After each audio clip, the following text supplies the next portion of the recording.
أعوذ بالله من الشيطان الرجيم. بسم الله الرحمن الرحيم.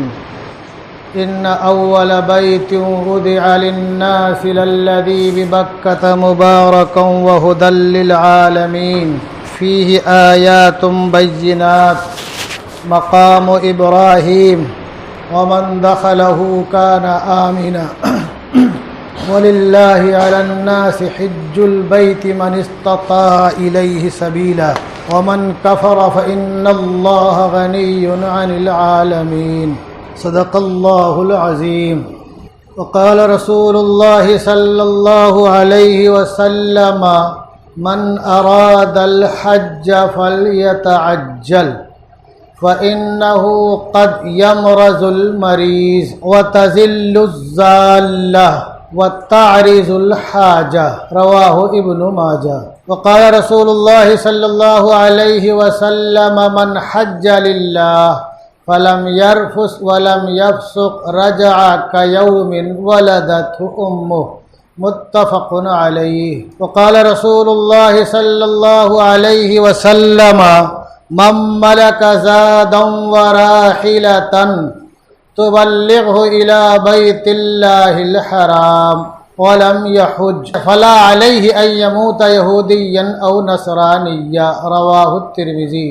وقال رسول الله صلى الله عليه وسلم من لم يمنعه من الحج حاجة ظاهرة أو سلطان جائر أو مرض حابس فمات ولم يحج فلیمت ان شاء یہودیا و ان شاء نصرانیا.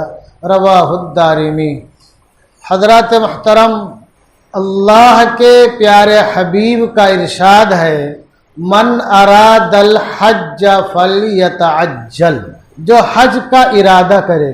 کون سا ایسا مومن ہوگا جس کے دل میں حج کی آرزو اور تمنا نہیں ہوتی؟ اللہ تبارک و تعالی ہم تمام لوگوں کی ان آرزوؤں کو اور تمناؤں کو پائے تکمیل تک پہنچائے، غیب سے اسباب پیدا فرمائے تاکہ ہم سب زیارت حرمین شریفین سے بار بار مشرف ہوں. تو ہر مومن کے دل میں حج کی آرزو ہوتی ہے، تمنا ہوتی ہے، اور آرزو اور تمنا ہونی چاہیے. حج کا ایک ہے فرض ہونا اور ایک ہے آرزو اور تمنا ہونا. تو آرزو اور تمنا تو ہر ایک کو ہے، اور بعض دفعہ یہ آرزو اور تمنا بعض مفلوق الحال لوگوں کو حج کی سعادت سے بہرایاب کر دیتا ہے. بہت سے واقعات ایسے ہیں. اور بعض دفعہ ہمارے وہ بھائی کہ جن پر حج واجب ہے، بہت سے دنیاوی عوارض، وجوہات اور اسباب کی وجہ سے بہت سے لوگ ٹالتے رہتے ہیں. اور بہت سے لوگ تو خالی اس لیے ٹالتے ہیں کہ چونکہ حج کے تعلق سے اللہ کے پیارے حبیب کی جو بشارت ہے وہ بڑی اہم ہے، تو کیا سوچتے ہیں یار حج ایسے وقت کرنے جائیں کہ جب نہ پیٹ میں آگ نہ منہ میں دانت، سارے بال سفید ہو کے جھڑ چکے ہوں، اتنی لٹک چکی ہو، یہ آنکھوں کی آنکھ کی جو پلکیں جو ہے اتنی بوجھل ہو گئی ہوں کہ آنکھ نہ کھلتی ہو، اور ہاتھوں اور ہڈیوں کے گودے سوکھ گئے ہوں، ہاتھوں میں طاقت نہ ہو، نہ ٹانگوں میں طاقت ہو، ہلنے جلنے کی طاقت نہ ہو، تب جائیں تاکہ اللہ کے پیارے حبیب کا جو ارشاد ہے بخاری اور مسلم کی روایت ہے. آپ نے کیا ارشاد فرمایا؟ من حج للہ، جس نے اللہ واسطے حج کیا، ولم یرفث ولم یفسق، اور رفث بولتے ہیں ہم بستری بیوی سے ہم بستری کرنا یا اس کے اسباب، لیکن فحش کلامی بھی اس کا معنی ہوتا ہے. فحش کلامی نہیں کیا، ولم یفسق، اور کوئی گناہ کی بات نہیں کیا. رجع کیوم ولدتہ امہ، ویسے لوٹتا ہے جیسے کہ وہ اس دن تھا جس دن کی وہ ماں کی پیٹ سے باہر آیا تھا، گناہوں سے پاک صاف تھا. تو ہمارے بھائیوں کے دماغ میں کیا بس گیا ہے کہ حج کر کے آئیں گے تو سارے گناہ معاف ہو جائیں گے، اور ایسے وقت حج کرنے جائیں کہ اس کے بعد گناہ کی طاقت تو چھوڑ دو، احساس بھی نہ رہے.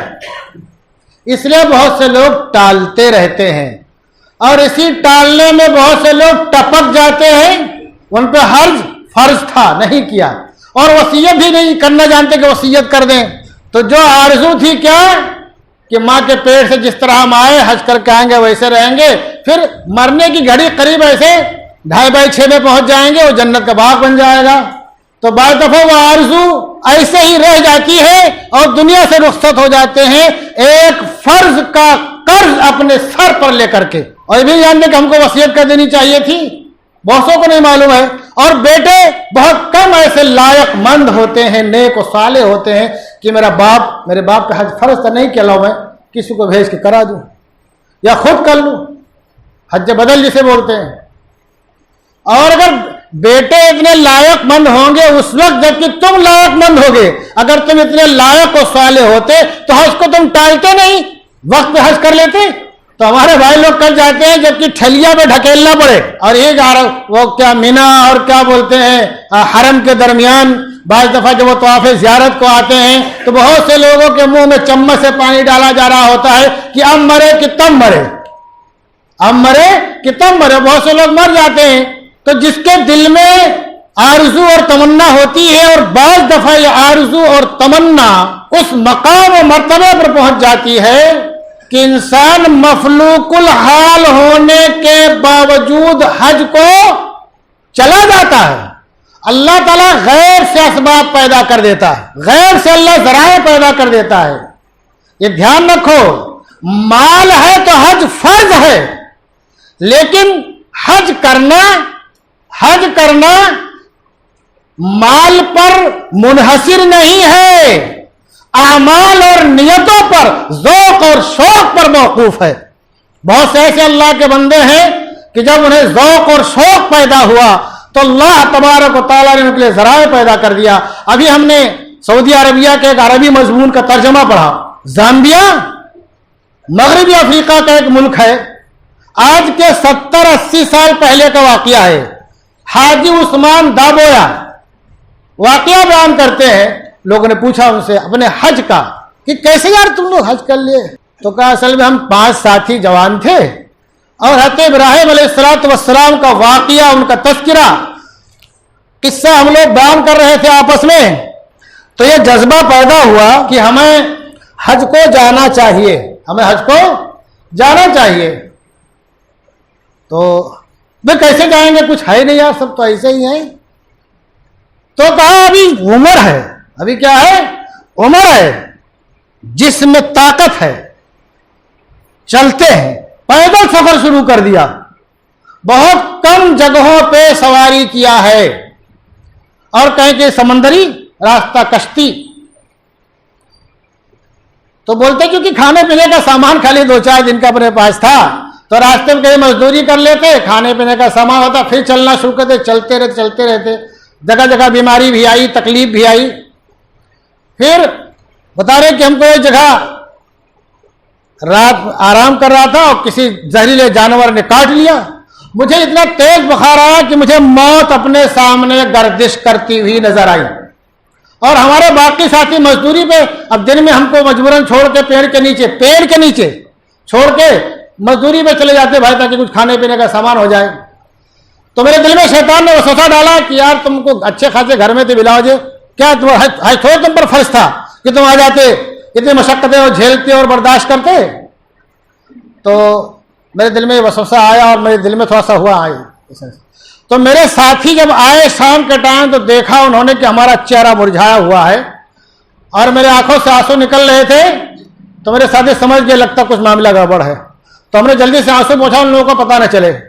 تو ہمارے ساتھی نے پہنچتے ہی کہا استعینوا بالصبر والصلاۃ, تمام خطرات اور وساوس کو دل سے نکالو, وضو کرو, 2 رکعت نماز پڑھو. اور ہم نے وضو کیا, 2 رکعت نماز پڑھی. تو جو کچھ وسوسہ آیا تھا شیطان کی طرف سے وہ ختم ہو گیا. ہم لوگوں نے سفر جاری رکھا, مزدوری کرتے ہوئے, چلتے ہوئے. 2 سال سے زائد عرصے میں ہم وہاں پہنچے, اور اسی سفر میں ہمارے 2 ساتھی اللہ کو پیارے ہو گئے. اور پھر جو سمندری راستہ ہوا تو اس میں بھی ہمارا ایک ساتھی اللہ کو پیارا ہو گیا. اس نے عجیب وصیت کی, کہا وہاں پہنچنا تو اللہ سے میرے لیے دعا کرنا کہ اللہ تعالیٰ مجھے اور میری والدہ کو جناب رسول اللہ صلی اللہ علیہ وسلم کا قرب اور رفاقت نصیب فرمائے آخرت میں. کتنی اونچی دعا کیا ہے. یہ نہیں کہا کہ مغفرت ہو جائے، درجہ بلند کیا کہا؟ جناب رسول اللہ صلی اللہ علیہ وسلم کی رفاقت اور آپ کا قرب آخرت میں اللہ ہمیں نصیب کرے. بالکل آخری چیز مانگ لیا اس نے. تو کہا ہم کو بہت تعجب ہوا، اور اس کے دعا کے کلمات جو اس نے ہم سے کہے اس طرح مانگنا، خوشی بھی ہوئی کہ کتنی اچھی دعا کے لیے کہا ہے. وہ بھی اللہ کا پیارا. ہم 2 ساتھی بچے، اور ہماری بھی ایک آدھ جگہ ایسی طبیعت ہو گئی کہ موت گھر لگتا تھا ابھی مروں کہ تبھی مروں، لیکن کیسے کیسے کر کے ہم لوگ جدہ پہنچے اور پھر جدہ سے مکہ پہنچ گئے. وہ لکھتے ہیں عثمان دابویا ہم 2 ساتھی بچے، 2 تو چلے گئے، جنت نشی ہو گئے. تو جب ہم پہنچے حرم مکی میں اور جب خانہ کعبہ پر نگاہ پڑی تو ہم سجدہ شکر میں گر گئے، اور بہت دیر تک ہم دونوں روتے رہے کہ بغیر کسی اسباب کے، عوامل کے اللہ نے ہمیں یہاں پہنچا دیا. تو بعض دفعہ مخلوق الحال لوگ جن کے اندر جذبہ ہوتا ہے، شوق ہوتا ہے، اللہ تعالیٰ انہیں اپنے گھر کی زیارت سے مشرف فرماتا ہے، اور ایسے لوگوں کے اللہ تعالیٰ درجات بھی بلند کرتا ہے. اور ہم کیا کرتے ہیں؟ ٹالتے رہتے ہیں. بعض دفعہ کیوں ٹالیں گے؟ ایک بات اور، ایک عجیب بات ہے اپنے یہاں ٹالنے کی وجہ اور بن جاتی کیا؟ شادی. اور خاص کس کی شادی؟ لڑکی کی شادی. عجیب بات ہے، لڑکی کی شادی. ہم نے کچھ واقعات بیان کیے تھے حضرت جلیبیب کا، اور حضرت تمیم داری کا، اور حضرت عبد الرحمن ابن عوف، اور بہت سے صحابہ کرام کا، اور بہت سے بزرگوں کا. سعید ابن مسیب کی لڑکی کا واقعہ، شاہ شجاع کرمانی کی بچی کے نکاح کا واقعہ میں نے بیان کیا، اسی مجلس سے بیان کیا ہم نے. کتنا آسان نکاح ہے. نکاح اتنا آسان ہے جتنا کہ آپ کو صحت مند ہوتے ہوئے وضو کرنا آسان ہے. جتنا ٹائم آپ کے وضو میں لگے گا نکاح میں بھی اتنا ٹائم لگے گا مشکل سے. آج انشاءاللہ ایک نکاح بھی یہاں نماز کے بعد ایک نکاح ہے، اور یہ اس گھرانے کے لڑکے کا نکاح ہے جس کی 4-5 جس گھر کی 4-5 لڑکیوں کو تو میں جانتا ہوں نکاح اسی مسجد میں ہوا، اور بعض دفعہ داماد گھر تک بھی نہیں گیا، اسی مسجد سے اپنے گھر واپس چلا گیا، اور شام کو لڑکی گھر پہ رخصت ہو گئی. ایک گلاس پانی بھی نہیں پلانا پڑا. ہم کیا سمجھتے ہیں اس زمانے میں بڑا مشکل نکاح کرنا، کیسے کریں گے؟ سوچو گے، چاہو گے تب ہوگا. کم سے کم 4 یا 5 لڑکیوں کا میں واقعہ جانتا ہوں کہ داماد گھر پر بھی نہیں گیا ہے. یہی نکاح ہوا، یہی سے داماد اپنے گھر چلا گیا، شام کو لڑکی رخصت ہو گئی. کتنا آسان نکاح ہے. تو ہمارا بہت سے بھائی کیا کرتے ہیں؟ لڑکی کی شادی کرنی ہے اس لیے بھی تھوڑا سا کچھ جمع کر لیں، بعد میں حج کر لیں گے. بتاؤ کیا سوچتے ہیں حج کر کے آئیں گے تو سارا گناہ معاف، جیسے کہ ماں کے پیٹ سے پیدا ہوئے تھے. اب یہ دماغ میں کیوں ہے لڑکی کی شادی کرنی ہے؟ اس لیے کہ ہم نے غیروں کی دیکھا دیکھی، ہم نے ظلم کیا ہے. کیا ظلم کیا ہے؟ ہم ظلم کر کے آئے ہیں، اس کے شکار ہم بھی ہو رہے ہیں. کیا ظلم کیا ہم نے بہنوں کو ترکے میں حصہ نہیں دیا. باپ کے ذمے بیٹیوں کو ترکے میں حصہ دینا نہیں ہے. باپ مر جائے گا تب اس کی دولت میراث میں بدلے گی، اور اس کے ورثہ اللہ نے جس کو متعین کیا وہ لوگ بنیں گے، اور آپ سب اللہ کی طرف سے مالک ہو جائیں گے. اب آپ سمجھو 4 بھائی اور 2 بہن ہو، 4 بھائی 2 بہن ہو، باپ مر گیا، ماں بھی چلی گئی، چلو تو 4 بھائی 2 بہن 6 آدمی ہوئے نا. تو 4 دنا 8 اور 2 10 حصہ لگے گا. کتنا لگے گا حصہ؟ 10 حصہ. 10 حصہ میں سے 8 حصہ 4 بھائیوں کو مل جائے گا، 2 حصہ بہنوں کو مل جائے گا. تو ہم نے ظلم کیا کیا؟ ہم کیا سمجھتے ہیں نماز پڑھ لیں، حج کر لیں، زکوٰۃ دے دیں، یہی دینداری ہے. تہجد میں پڑے رہے دینداری ہے. معاملات نہیں دیکھتے ہیں. ہماری خمیر میں ظلم بس گیا ہے. ہم نے بہن کا حصہ جو 2 تھا 4 بھائیوں نے مل کے بیٹھ کے کھا لیا. یہ ظلم نہیں ہے؟ تو ہم ظلم وہاں سے کرتے آ رہے ہیں. اب ہمارے ساتھ ہی زیادتی ہو رہی ہے کہ لڑکی کی شادی میں جیسے غیر لوگ لڑکیوں کو حصہ نہیں دیتے ہیں، بہنوں کو ہم بھی نہیں دیتے ہیں، تو دبا کے خرچہ کرو، جہیز جو چاہے سود بیاج پہ لاؤ، چاہے گھر بیچ کر کے لاؤ. اللہ کے ہاں تمہاری گردن نہیں بچے گی، چاہے تمہارا سر سجدے میں 24 گھنٹہ پڑا رہ جائے. یہ ظلم ہے، یہ حق مارنا ہے. اللہ تعالیٰ جو حقوق العباد ہے اس کو معاف نہیں کرے گا. اس کے معافی کے دوسرے ذرائع اور اسباب ہیں. بہنوں کا حصہ دو، اب نہیں دیتے ہیں تو بیٹی نمبر آتا ہے تو یہ کیا باپ بھی کیا سمجھتا ہے دے لے کے چھٹی کر دو، چونکہ باپ کے بھی دماغ میں ہے بیٹیوں کو حصہ نہیں دینا ہے، بیٹیوں کو حصہ نہیں، اس لیے وہ بھی انتظام کرتا رہے بھائی یہ جو کچھ دینا دے لیتے بعد میں کون پوچھتا ہے، یہی سوچتا ہے نا۔ لوگوں کا ذہن بناؤ کہ میری آنکھ بند ہونے کے بعد فوراً تم میرے ترکے کا حصہ مقرر کرو، جس کا جو حصہ اس کو دے دو۔ تو کیا کرتے، لڑکی کی شادی ہے اس لیے لوگ حج کو ٹالتے ہیں، کیا کرتے ہیں، ٹالتے ہیں۔ لڑکی کی شادی کی وجہ سے اگر آپ نے حج کو ٹالا ہے تو آپ کا یہ عذر قابل قبول نہیں ہے اللہ کے یہاں۔ اللہ کے پیارے حبیب کا ارشاد ہے، دارمی کی روایت ہے کہ من لم یمنعہ من الحج حاجۃ ظاہرہ، کہ جس کو کسی ظاہری حاجت وہ کہلائے گی جو شرعی ہو۔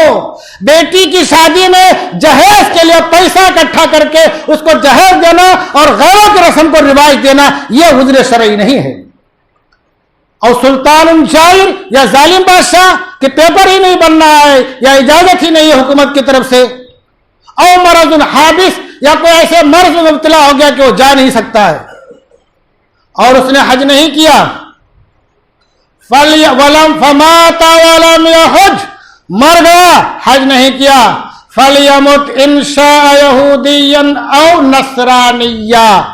کتنی سخت وجہ، سن لو، مال و دولت کے پجاریوں اور لڑکیوں کی شادی کی وجہ سے حج کو ٹالنے والوں، کتنی سخت وعید ہے۔